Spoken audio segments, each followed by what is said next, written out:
नमस्कार दोस्तों। कहा जाता है कि इंसान की कुछ छोटी छोटी आदतें धीरे धीरे उसकी किस्मत को बदल देती हैं। कई बार व्यक्ति बहुत मेहनत करता है, पूजा पाठ करता है, फिर भी उसके जीवन में धन टिकता नहीं है, घर में शांति नहीं रहती और मन हमेशा बेचैन रहता है। ऐसे समय में लोग अक्सर अपने भाग्य या परिस्थितियों को दोष देते हैं, लेकिन सच यह है कि कई बार हमारे ही जीवन की कुछ आदतें धीरे धीरे हमारी बरकत को ख़त्म करने लगती हैं। दोस्तों, आज की इस वीडियो में हम बात करेंगे उन 14 आदतों के बारे में जो इंसान को धीरे धीरे कंगाल बना देती हैं और घर की सुख समृद्धि को दूर कर देती हैं। लेकिन उससे पहले आपसे एक छोटा सा अनुरोध है। अगर आप चाहते हैं कि भगवान श्री हरि विष्णु और माता लक्ष्मी की कृपा आप पर बनी रहे तो इस वीडियो को अभी लाइक करें, चैनल को सब्सक्राइब करें और बेल आइकन को ऑल पर सेट कर लें। साथ ही कमेंट बॉक्स में जय श्री हरि विष्णु, जय माता लक्ष्मी ज़रूर लिखें। तो चलिए दोस्तों, जानते हैं वे कौन सी आदतें हैं जो धीरे धीरे मनुष्य को गरीब बना देती हैं।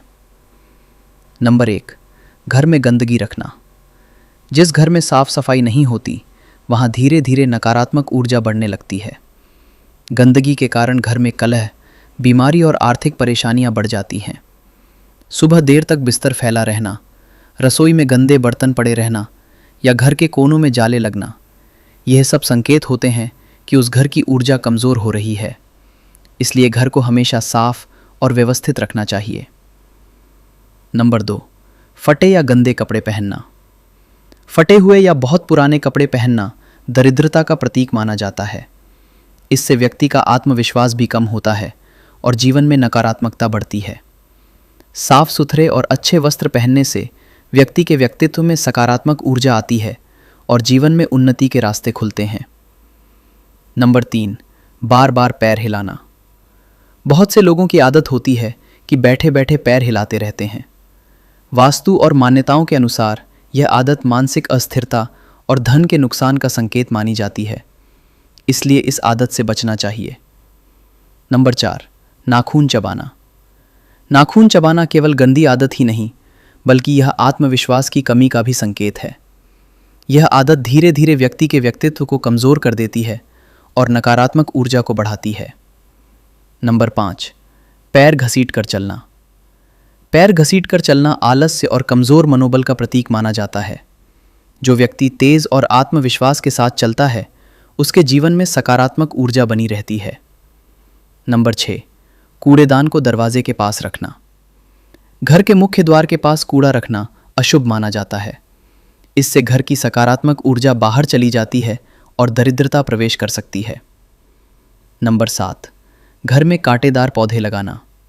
कैक्टस या अन्य कांटेदार पौधों को घर के अंदर रखना कई मान्यताओं के अनुसार अशुभ माना जाता है। इससे घर के वातावरण में तनाव और नकारात्मकता बढ़ सकती है। नंबर 8, झाड़ू को गलत जगह रखना। झाड़ू को लक्ष्मी का प्रतीक माना जाता है, इसलिए इसे खुली जगह या मुख्य दरवाजे के पास नहीं रखना चाहिए। इसे हमेशा छुपाकर और सही स्थान पर रखना शुभ माना जाता है। नंबर 9, बाथरूम में खाली बाल्टी रखना। कई मान्यताओं के अनुसार बाथरूम में खाली बाल्टी रखना आर्थिक कमी का प्रतीक माना जाता है, इसलिए बाल्टी में थोड़ा पानी भरकर रखना शुभ माना जाता है। नंबर 10, पशु पक्षियों को दाना न डालना। जो लोग पशु पक्षियों को दाना पानी नहीं देते उनके जीवन में करुणा की कमी हो जाती है। रोज थोड़ा सा दाना डालना पुण्य का कार्य माना जाता है। नंबर 11, बिस्तर पर गंदी चादर बिछाना।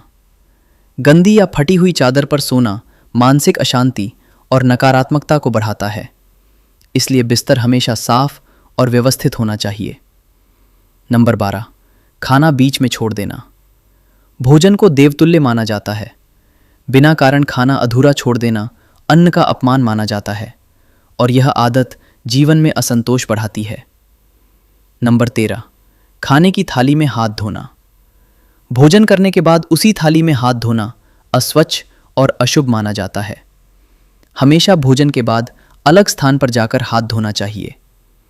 नंबर 14, मुख्य दरवाजे पर जूते चप्पल फैलाकर रखना। मुख्य द्वार घर की ऊर्जा का प्रवेश द्वार माना जाता है। अगर वहां जूते चप्पल फैले रहते हैं तो यह घर की सकारात्मक ऊर्जा को रोक सकता है। इसलिए जूतों को हमेशा व्यवस्थित स्थान पर रखना चाहिए। दोस्तों, ये थी वे 14 आदतें जो धीरे धीरे इंसान के जीवन में गरीबी और परेशानी ला सकती हैं।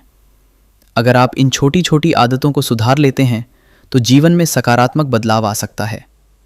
अगर आपको यह जानकारी अच्छी लगी हो तो वीडियो को लाइक करें, चैनल को सब्सक्राइब करें और ऐसे ही ज्ञानवर्धक वीडियोस देखने के लिए हमारे चैनल पर जुड़े रहें। धन्यवाद।